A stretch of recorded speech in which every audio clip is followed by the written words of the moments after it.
ক্ষুদিরাম বসুর মহাপ্রয়াণ দিবস উপলক্ষে বিপ্লবী ক্ষুদিরাম সামাজিক সংস্থার উদ্যোগে রবিবার ফ্রেন্ডস ইউনিয়ন ক্লাবে মহতী রক্তদান শিবির ও বসিয়াঁকো প্রতিযোগিতা অনুষ্ঠিত হয়। অনুষ্ঠানে প্রধান অতিথি ও সম্মানিত অতিথি হিসেবে উপস্থিত ছিলেন রাজ্যের মুখ্যমন্ত্রী ডক্টর মানিক শাহ, আগরতলা পুর নিগমের মেয়র দীপক মজুমদার সহ অন্যান্যরা। সেদিন অনুষ্ঠানে বক্তব্য রাখতে গিয়ে মুখ্যমন্ত্রী ডক্টর মানিক শাহ রক্তদানের সমাজের সকল স্তরের জনগণকে এগিয়ে আসার আহ্বান জানান।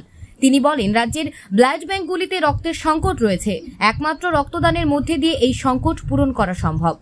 এদিন বক্তব্য রাখতে গিয়ে মুখ্যমন্ত্রী জানান, রাজ্যের প্রতিটি জেলা হাসপাতালে প্রমাণ সেন্টার গড়ে তোলা সহ জেলা হাসপাতালগুলির পরিকাঠামো উন্নয়নের ওপর সরকার বিশেষ গুরুত্ব দিচ্ছে। রোগীদের বহির্রাজ্যে চিকিৎসার জন্য যাওয়ার প্রবণতা বন্ধ করার লক্ষ্যেই রাজ্য সরকারের তরফে এ ধরনের উদ্যোগ গ্রহণ করা হচ্ছে।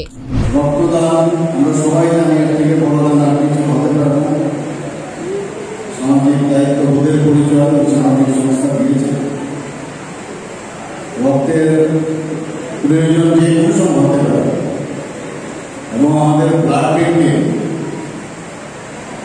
রক্তের যে মজুদ সেটা যাতে ডিমান্ড এবং সাপ্লাই সবসময় যাতে তার সমতা থাকে, তার জন্যই এই ধরনের রক্তদান শিবিরের